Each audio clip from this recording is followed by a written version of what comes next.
શ્રી ગણેશાય નમઃ. તમારું હાર્દિક સ્વાગત છે દિવ્યવાણી ગુજરાતી ચેનલમાં. આજે આપણે વાત કરવાના છીએ નવરાત્રિનો 8મો દિવસ એટલે આસો સુદ આઠમ, જે નવરાત્રિનું 8મું નોરતું તરીકે ઓળખાય છે. 8મા દિવસે આપણે અત્યંત પવિત્ર અને શ્રદ્ધાભાવે પૂજાતા મા મહાગૌરીના દર્શન અને તેમના મહિમાની વાત કરશું. નવરાત્રિના દરેક દિવસ એક અલગ અલગ સ્વરૂપમાં દુર્ગાની આરાધના કરવામાં આવે છે, અને આજે એ દિવસ છે જ્યારે મા મહાગૌરીનું પૂજન કરવામાં આવે છે. મહાગૌરી એટલે કે અતિશય ગૌરવર્ણ, શુદ્ધતા અને શાંતિનું સ્વરૂપ. તેમના દર્શનથી મન અને આત્મા નિર્બળ બને છે અને જીવનના બધા જ દુઃખો ધીમે ધીમે દૂર થાય છે. કથા અનુસાર માતા મહાગૌરીએ ઘોર તપ કરીને શિવજીને પતિ સ્વરૂપે પ્રાપ્ત કર્યા અને તેમની શક્તિથી જગતમાં શાંતિ અને પ્રેમ ફેલાવ્યો. તેઓ શ્વેત વસ્ત્ર ધારણ કરે છે અને શ્વેત ઋષભ એટલે બળદ પર સવાર કરે છે, અને હાથમાં ત્રિશૂલ અને ડમરું લઈને ભક્તોને દુઃખીથી મુક્તિ આપે છે. તેમની કૃપાથી મનુષ્યના અંદરના અંધકાર દૂર થાય છે અને જીવનના પ્રકાશથી ભરાઈ જાય છે. આ દિવસે ખાસ કરીને પવિત્રતા એટલે સંયમ અને સાધનાના માર્ગે ચાલવાથી માતાની કૃપા પ્રાપ્ત થાય છે. ભક્તો તેમની સામે દીવો પ્રગટાવી, ફૂલ ચડાવી, મંત્રનો જપ કરી તેમને પ્રસન્ન કરે છે. મા મહાગૌરીના આશીર્વાદથી પરિવારમાં સુખ, શાંતિ અને સમૃદ્ધિ આવે છે. તેમજ મનમાં નવી ઉર્જા અને આત્મવિશ્વાસ જન્મે છે. આ વિડીયોમાં આપણે વિગતવાર જાણીશું કે મા મહાગૌરીની પૂજા કેવી રીતે કરવી, તેમના મંત્રો કયા છે, તેમની કથાનું આધ્યાત્મિક મહત્વ શું છે અને પૂજાથી મળતા ફળ વિશે. ચાલો આજે આપણે માતાના ચરણોમાં શરણાગતિ સ્વીકારીએ. તેમના આશીર્વાદથી જીવનમાં શાંતિ અને સમૃદ્ધિ લાવીએ અને ભક્તિભાવ સાથે નવરાત્રિના આ દિવસને ખાસ તરીકે ઉજવીએ. ચાલો હવે આગળ વાત કરીએ કે આજના દિવસે કેવી રીતે પૂજા કરવી અને કયા નિયમોનું પાલન કરવાથી પૂજાનું ફળ વધારે મળે છે. સવારે વહેલા ઉઠીને સ્નાન કરો, મન અને શરીરને પવિત્ર બનાવો અને સફેદ કે હળવા રંગના કપડાં પહેરો, કારણ કે મા મહાગૌરી શુદ્ધતા અને શાંતિનું સ્વરૂપ છે. પૂજાના સ્થાનને સાફ કરી ત્યાં દીવો પ્રગટાવો, ફૂલો, ફળ, ધૂપ અને પ્રસાદનું અર્પણ કરો. પૂજાના સમયે ઓમ મહાગૌરી દેવીએ નમઃ જેવા મંત્રનો જપ કરો. ઓછામાં ઓછા 108 વખત મંત્રનો જપ કરો એ શુભ માનવામાં આવે છે. જો શક્ય હોય તો મા મહાગૌરીની આરતી કરીને તેમના આગળ મનથી પ્રાર્થના કરો કે તેઓ તમારા જીવનમાં પ્રકાશ લાવે, દુઃખ દૂર કરે અને તમને યોગ્ય માર્ગ પર ચાલવાની શક્તિ આપે. આ દિવસે ઉપવાસ રાખવાથી શરીર અને મન બંને શાંત રહે છે. જે ભક્ત શક્ય હોય તો તેઓ એક સમય ફળ કે દૂધથી ઉપવાસનું પૂર્ણ કરે છે. સાથે સાથે દાન કરવાનો પણ વિશેષ મહિમા છે. ગરીબોને ભોજન કે કપડાં દાન કરીને માતાના આશીર્વાદ મેળવી શકાય છે. દાનથી મનમાં દયા અને પ્રેમ વધે છે, જે માતાના ચરણોમાં સૌથી મોટી ભેટ ગણાય છે. માતા મહાગૌરીનું સ્વરૂપ જોઈને આપણને સમજાય છે કે જીવનમાં શુદ્ધતા, સાદાઈ અને શાંતિ કેટલી જરૂરી છે. તેઓ આપણને શીખવે છે કે કેટલું પણ દુઃખ કે અંધકાર હોય, જો મનમાં શ્રદ્ધા હોય અને ધીરજ રાખીએ તો માતાના આશીર્વાદથી દરેક મુશ્કેલીઓ દૂર થાય છે. આજનો દિવસ ફક્ત પૂજા જ માટે નહીં, પણ પોતાના મનને શાંત કરવા માટે પણ છે. થોડો સમય ધ્યાનમાં બેસો, શ્વાસ પર ધ્યાન આપો અને મનમાંથી નકારાત્મક વિચારો દૂર કરો. માતાના નામનું સ્મરણ કરતાં કરતાં તમારા હૃદયમાં પ્રેમ અને પ્રકાશ ફેલાવો. હવે આગળ આપણે જાણીશું કે મા મહાગૌરીનું પૂજન માત્ર વ્યક્તિત્વ સુખ માટે જ નહીં, પરંતુ સમાજ માટે પણ કેવી રીતે લાભદાયક બને છે. જ્યારે આપણે શુદ્ધ મનથી પૂજા કરીએ છીએ, દાન કરીએ છીએ અને પ્રેમ ભાવથી પ્રાર્થના કરીએ છીએ, ત્યારે એ પ્રેમ અને શાંતિ આસપાસ ફેલાય છે. પરિવારના સભ્યો વચ્ચે સમજદારી વધે છે. નાની નાની વાતોને લઈને થતા મતભેદ એ દૂર થાય છે અને સંબંધોમાં મધુરતા આવે છે. આ દિવસે ખાસ કરીને મહિલાઓ માટે પણ મહત્વનું છે.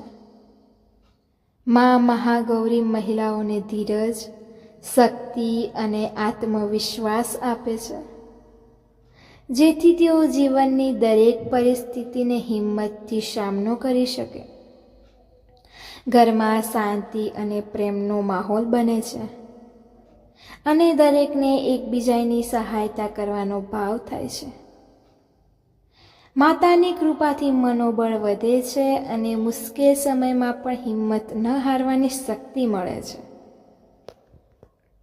આજે તમે તમારા પરિવાર સાથે મળીને પૂજા કરો, સાથે ભજન ગાઓ, એકબીજાને પ્રેમ અને સહકાર આપો.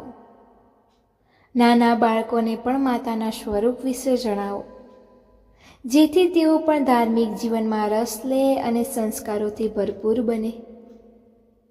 માતા મહાગૌરીનો એક ખાસ સંદેશ છે શુદ્ધતા, શાંતિ અને સમર્પણથી દરેક મુશ્કેલીઓ પર વિજય મેળવી શકાય છે. તેથી જો જીવનમાં કોઈ મુશ્કેલીઓ હોય તો મનમાં હિંમત રાખો અને માતાના ચરણોમાં શરણાગતિ સ્વીકારો. વિશ્વાસ રાખો કે માતાની કૃપાથી બધું સારું થશે. આ રીતે નવરાત્રિના 8 દિવસે માતાની આરાધના કરી અને આપણે ફક્ત પોતાના જીવન નહીં, પરંતુ આખા પરિવાર અને સમાજ માટે પણ શુભ પરિણામ લાવીએ. મા મહાગૌરીની વાર્તા. નવરાત્રિના 8મા દિવસે મા મહાગૌરીની પૂજા થાય છે. તેઓ શાંત, શીતળતા અને શુદ્ધતાનું સ્વરૂપ છે. કહેવાય છે કે તેમના દર્શનથી મન અને આત્માને શાંતિ મળે છે અને જીવનમાં રહેલા દુઃખ દૂર થાય છે. હવે આપણે તેમની મહિમા અને કથા વિશે વિગતે જાણીશું. કથા પ્રમાણે એક સમયે પાર્વતીજી બાળપણથી જ ભગવાન શિવને પોતાના પતિ તરીકે મેળવવા માટે તપસ્યા કરવા માટે નીકળી ગયા. તેઓએ ઘોર તપ કર્યું. વર્ષો સુધી એક જ સ્થાને રહીને કઠિન ઉપવાસ કર્યા. ક્યારેક ફક્ત પાન ખાઈને, ક્યારેક પાણી પર જીવતા રહ્યા. તેમના તપથી આખું જગત આશ્ચર્યમાં પડી ગયું. દૈત્યો પણ ડરી ગયા કે જો પાર્વતીજીનો તપ પૂર્ણ થશે તો તેમના પર વિજય મેળવવો મુશ્કેલ બની જશે. આટલા કઠિન તપ બાદ જ્યારે શિવ ભગવાન તેમના તપથી પ્રસન્ન થયા, ત્યારે તેમણે પાર્વતીજીને પતિ સ્વરૂપે સ્વીકાર્યા. શિવજીના મળવાથી તેમનું જીવન પ્રકાશથી ભરાઈ ગયું. ત્યારથી તેમને મહાગૌરી કહેવાયા છે. કારણ કે તેમના શરીરનું સૌંદર્ય અને તેજ એ શ્વેત પ્રકાશ જેવું દીપતું હતું. તેઓ શ્રેષ્ઠ વસ્ત્ર ધારણ કરે છે, હાથમાં ત્રિશૂલ અને ડમરું ધરાવે છે અને ઋષભ પર સવાર હોય છે. મા મહાગૌરીનું સ્વરૂપ એ દર્શાવે છે કે જીવનમાં કેટલું પણ અંધકાર હોય, શ્રદ્ધા અને ધીરજથી આપણે તેની સામે જીત મેળવી શકીએ છીએ. તેઓ કહે છે કે શુદ્ધ મનથી કરવામાં આવેલી સાધના ક્યારેય વ્યર્થ જતી નથી. તેમના દર્શનથી ભય દૂર થાય છે, દુષ્ટ શક્તિઓ નાશ પામે છે અને પરિવાર અને સમાજમાં શાંતિ અને સુખ ફેલાય છે. એક વાર્તા અનુસાર માતાના દર્શનથી એક ગરીબ ગામને સુખ અને સમૃદ્ધિ મળી. ત્યાંના લોકો નાના નાના મતભેદોમાં ફસાઈ ગયા હતા. ઝઘડા અને દુઃખોથી ગામ દુઃખી બન્યું હતું. એક સાધુએ તેમને માતા મહાગૌરીની પૂજા કરવાનું કહ્યું. ગામના લોકો એકત્ર થયા, સ્વચ્છતા રાખી, ફૂલ અને દીવો લઈને માતાની આરાધના કરી. થોડા જ દિવસોમાં ગામમાં શાંતિ આવી. લોકો વચ્ચે પ્રેમ વધ્યો અને બધાનું જીવન સુધરી ગયું. આથી એ સ્પષ્ટ થાય છે કે માતાની કૃપા ફક્ત વ્યક્તિગત સુખ માટે નહીં, પણ સમાજ માટે પણ જરૂરી છે. આપણે બધાએ મળી તેમની પૂજા કરીને દુઃખ દૂર કરવું અને પ્રેમ ફેલાવવો જોઈએ. માતાની આરાધના સાથે સાથે દાન અને સેવા પણ જરૂરી છે, કારણ કે જ્યારે આપણે અન્યનું દુઃખ દૂર કરીએ ત્યારે માતાના આશીર્વાદ આપણા જીવન પર વરસે છે. આ દિવસે ખાસ કરીને મહિલાઓ માટે પણ મા મહાગૌરીનું સ્વરૂપ એ પ્રેરણાદાયી છે. તેઓ બતાવે છે કે જીવનમાં સંઘર્ષ હોય ત્યારે પણ ધીરજ અને શ્રદ્ધાથી આગળ વધવું જોઈએ. તેમની કૃપાથી આત્મવિશ્વાસ મળે છે અને મુશ્કેલીઓ સામે લડવાની શક્તિ મળે છે. એટલે દરેક મહિલા માટે મા મહાગૌરીની પૂજા એક આશીર્વાદ સમાન છે. આજના દિવસે ભક્તો ખાસ કરીને સફેદ ફૂલ, ફળ અને દૂધ અર્પણ કરે છે. મંત્રનો જપ કરીને મનની શાંતિ મેળવવામાં આવે છે. ઓમ મહાગૌરી દેવાય નમઃ મંત્રનો જપ કરીને પૂજા કરવા એ શુભ ગણાય છે. ઉપવાસ રાખીને પોતાના શરીર અને મનને શુદ્ધ બનાવવું અને દિવસભર માતાનું સ્મરણ કરવું જોઈએ. માતા મહાગૌરીનું સ્વરૂપ આપણા માટે એક માર્ગદર્શક છે કે કેવી રીતે જીવનના અંધકારમાંથી પ્રકાશ તરફ આગળ વધવું. તેઓ શાંતિ અને પ્રેમનો સંદેશ આપે છે. તેઓ આપણને કહે છે કે જ્યારે પણ મુશ્કેલીઓ આવે ત્યારે ગભરાશો નહીં, શ્રદ્ધા અને ધીરજથી આગળ વધો અને માતાના નામનો જપ કરો. ચાલો આપણે પણ ભક્તિભાવથી માતાના ચરણોમાં શરણાગતિ સ્વીકારીએ. તેમના આશીર્વાદથી આપણા જીવનને સુખ, શાંતિ અને સમૃદ્ધિથી ભરપૂર બનાવીએ. આજે નમ્રતાથી પ્રાર્થના કરીએ કે માતા મહાગૌરીએ આપણું માર્ગદર્શન કરે છે. આપણું મન અને શરીર શાંત રહે અને જીવનના દરેક ક્ષેત્રમાં સફળતા મળે. તો મિત્રો, અહીંયા આપણો વિડીયોનો અંત કરીએ છીએ. જો તમને વિડીયો ગમ્યો હોય તો લાઈક કરો, સબસ્ક્રાઈબ કરો અને તમારા ફ્રેન્ડ્સ સાથે શેર કરો.